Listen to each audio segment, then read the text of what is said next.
prizes are not written underneath the box, okay? So I'm gonna go through and tell you what's underneath each box first.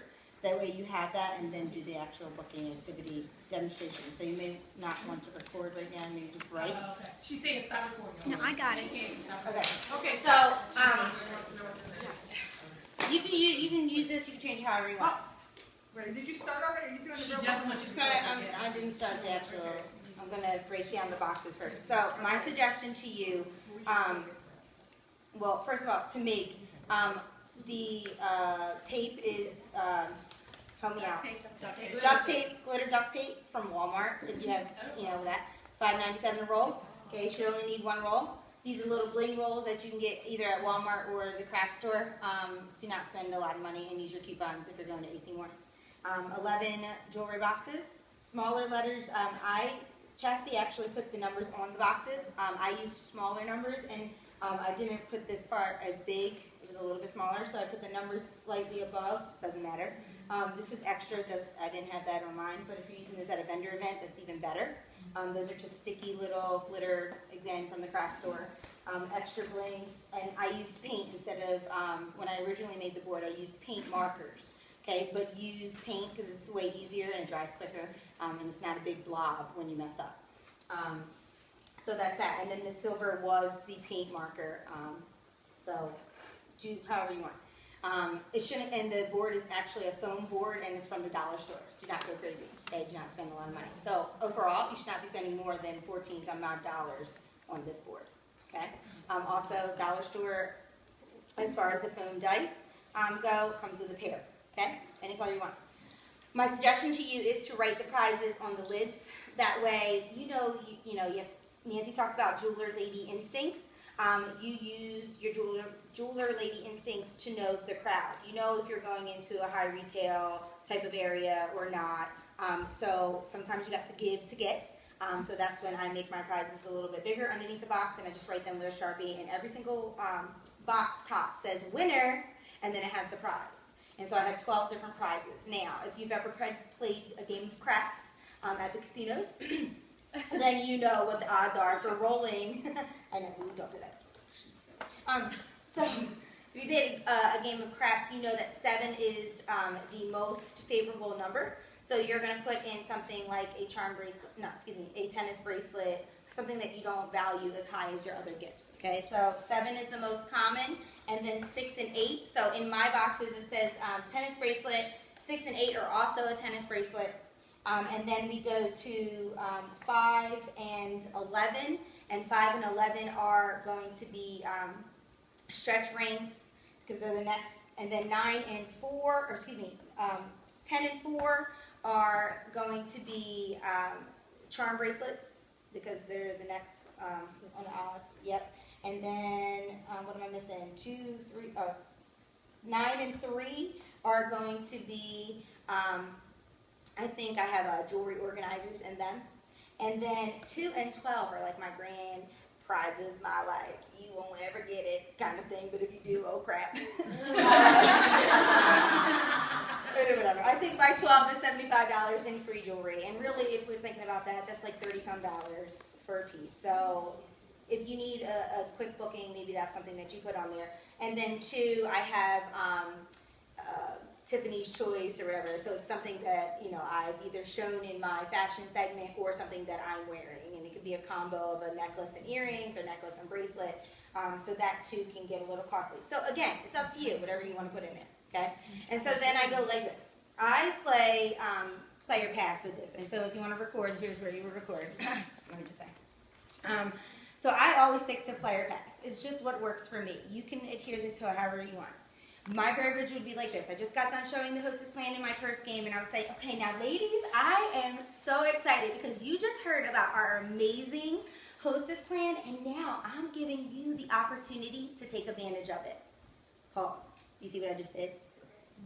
I brought it down a little bit, came into them a little bit, and I'm giving them the opportunity. I'm giving you the opportunity to take advantage of it. Now, I have this great game, and so I always play on the fact that I used to be a teacher, and I say, and I just missed making bulletin boards so much, and I just went and I made this for all of you to play. It is called Roll to Win. Isn't it cute?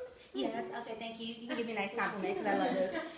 And so it's really simple. It's a game called Play or Pass, and you get to roll to win while you play.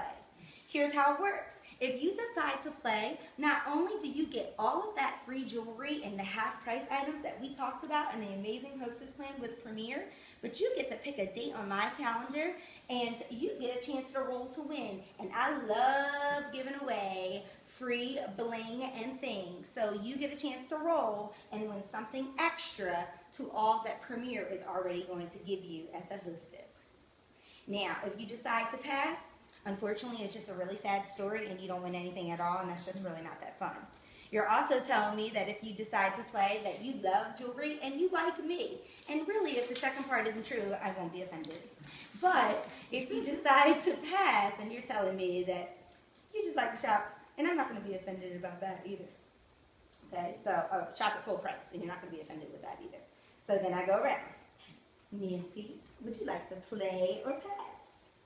If I play, I get to roll those? Yeah, you get to roll. I want to play. All right, so Nancy's going to roll, and I let everybody have that option. Okay? Just roll right here on my lap. You roll on the floor. I usually have like a jewelry tray for them to roll in. Woo, come on, baby. Big money, big money.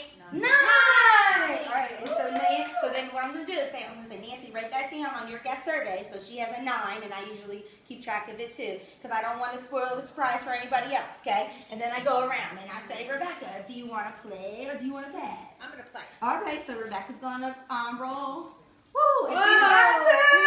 All right, and then I go around, player pass, player pass, player pass. And listen, if they're like, pass, you read that, and you just shake it off. It's not a big deal, okay? But when somebody plays, you make a really big deal about that, okay? And then I say, all right, well, moment of truth, let's reveal. And then I go through each one of them. And if I know that somebody rolled the really like big winner, I'm just going to hold off on that. So I'll actually start on this side of the room, but that way I don't give away Rebecca's prize. Okay, and so let's say Sharon rolled, and she rolled an 8, and then I'll say, and 8, well, I'll go through all the numbers, but I'll start at 12, and then I get to 8 where Sharon was, and I'll say, a tennis bracelet, and everybody is like, whoa, so everybody's getting to see what you have won underneath the board, okay, and then I get to 2, and I'm like, 2 is any piece on our thing.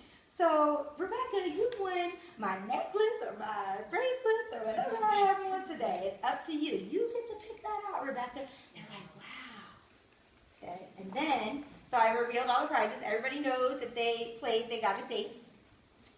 And then that's basically it. But then I go one step further, right? And so if you've ever played play, pass, double, double, you know that you do the double, double just by giving away a little bit more to get a closer date on your calendar.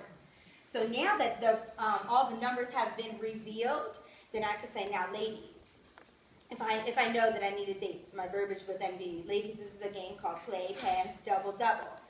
And I would explain the rules that I already previously explained. And I would tell them that if you doubled, you get an extra roll to win. So not only did Sharon win the tennis bracelet, but now she knows where all the numbers is, and she can try her luck and roll that 2, so she too can have the necklace and the bracelets that Rebecca won. Okay, and then I let them make that decision at checkout because I don't want to waste any more time.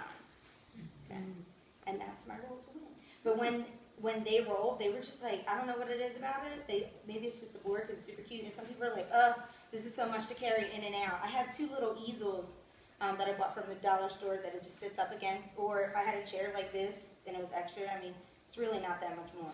It's no different than if you're carrying another bag of mini purses. I love it. And so my initial goal, because I have to say, I've done it for 3 shows, but my first show was a large group, much like this almost. It was like 30 people, and I didn't get one booking from it. But I went back at checkout and then got those bookings at checkout. My second show, I had 18 people, and I had 6 bookings from that. And then my third show was a little bit smaller, and I got 3 from that. So do I think it's much different than the first game? No, absolutely not. Do you ever give the opportunity for people to change their mind? Because once the fun Oh. starts and then they're like, Yes. So, if they say pass, I'm sorry, I'm a little nervous. I didn't rehearse. Usually I'm in my car rehearsing this, so I was a little off. You did a But good I job. always say to the ladies, now ladies, we are women and we are entitled to change our mind at any time. So if you are seeing how much fun these other women are having and you want to join in on the fun, then just call me over and you'll get your chance to roll. And I always ask them at checkout anyways, are you sure you don't want to roll it?